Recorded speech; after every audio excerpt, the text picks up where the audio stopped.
Au 5e siècle, l'Empire romain est chrétien. Puis il tombe aux mains des barbares.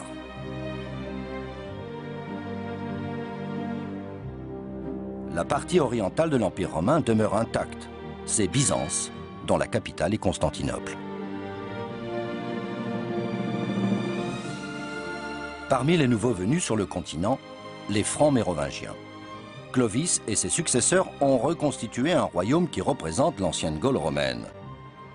Un autre nouveau venu, les Arabes, avaient instauré un empire autour de la façade ouest et sud de la Méditerranée, en y propageant une nouvelle religion. Cet empire, les Arabes l'avaient gagné aux dépens de l'empire byzantin, avec une facilité sans précédent. Pourquoi ces territoires tombent en leurs mains aussi aisément? Mais d'abord, qu'était l'Empire byzantin avant que sa majeure partie, de la Turquie actuelle au Maghreb, ne soit conquise par les Arabes? Sa population dominante était grecque. La Syrie était une des plus belles provinces de Byzance. L'oasis de Palmyre y était le point d'aboutissement du commerce avec l'Inde et la Chine par la route de la soie. Palmyre est un lieu clé de cette histoire.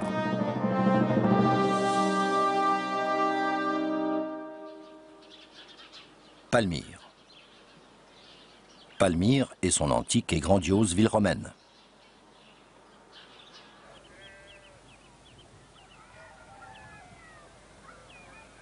Les Byzantins avaient ceinturé la ville romaine de leurs remparts.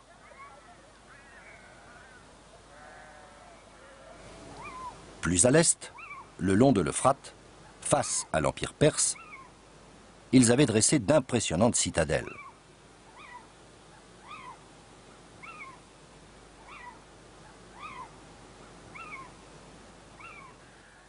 Les Byzantins étaient de formidables constructeurs. Ils savaient assembler à merveille le calcaire, le marbre et la brique. Les murs font jusqu'à 6 mètres d'épaisseur. Ils défendaient la frontière orientale de Byzance contre les incursions des Perses, car Perses et Byzantins connaissaient un affrontement perpétuel. Et cela gênait le trafic de la route de la soie.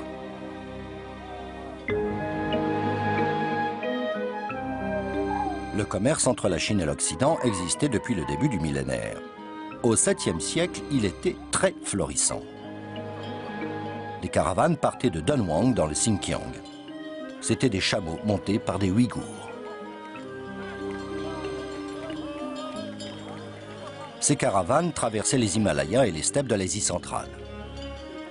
Un an plus tard, après des dizaines de transferts, les marchandises arrivaient au Proche-Orient. Comme le commerce était perturbé par les guerres entre la Perse et Byzance, Palmyre vint à être évité.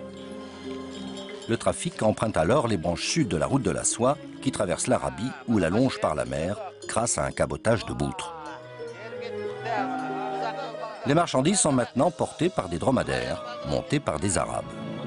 Les tribus qui les transportent se sont ainsi enrichies. Or, depuis des millénaires, l'Arabie a toujours été à l'écart des grands empires. Mésopotamiens, égyptiens, perses, grecs, romains, byzantins. À partir du 7e siècle, les Arabes, devenus riches, veulent exister et ils veulent étendre leur commerce. Les Byzantins leur font barrage.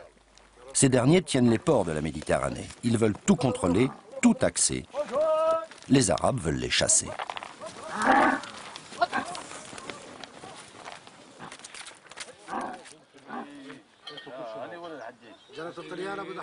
Ces marchands, qui campent au pied des tombeaux monumentaux des riches palmyriens, veulent d'autant plus évincer les chrétiens byzantins qu'ils se mettent à véhiculer une foi nouvelle qu'un prophète arabe leur a inculquée, l'islam.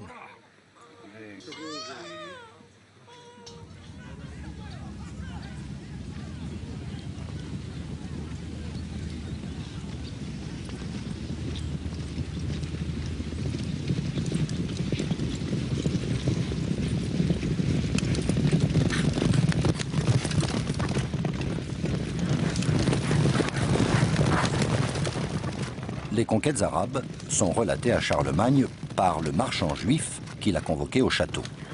Celui-ci lui raconte ce monde arabe et cet islam dont il ignore presque tout. Au nom de la guerre sainte, les Arabes se sont emparés des 3/4 de l'Empire byzantin et de presque toute la Perse, avec une facilité qui les a eux-mêmes étonnés. Cette explosion les a conduits des déserts d'Arabie jusque vers l'Afghanistan à l'est et jusque vers l'Espagne à l'ouest. Et tout cela en moins d'un siècle. Ils y sont toujours. Les Arabes y ont vu un signe que Dieu, leur Dieu, Allah, était avec eux. Mahomet leur avait annoncé que tout guerrier mort au combat se verrait ouvrir les portes du paradis. Cela a beaucoup compté. Il est vrai surtout que les Arabes avaient l'habitude des razzias et possédaient une cavalerie légère excellente, comme votre Majesté a pu le constater en Espagne. Cette conquête a été extrêmement rapide et peu coûteuse. Le phénomène dépasse Alexandre le Grand. La diffusion de la nouvelle foi a été fulgurante. Ils n'ont pas réussi à prendre Constantinople. Les remparts sont formidables. Ils ont échoué par 2 fois. Et ils ont compris qu'il valait mieux renoncer à prendre la capitale de leur rival. Mais ils ont pris presque tout le reste. Byzance n'est plus qu'un empire croupion. Les Byzantins ne pouvaient que reculer face à l'élan de l'islam. Les Arabes d'Espagne, que les Francs appelaient les Sarrasins, avaient conquis la Narbonnaise, s'étaient introduits en Aquitaine, avaient fait des razzias dans la vallée du Rhône. Ils avaient pillé Autun et poussé une pointe jusqu'à Poitiers, où ils ont été arrêtés par le maire du palais, Charles Martel.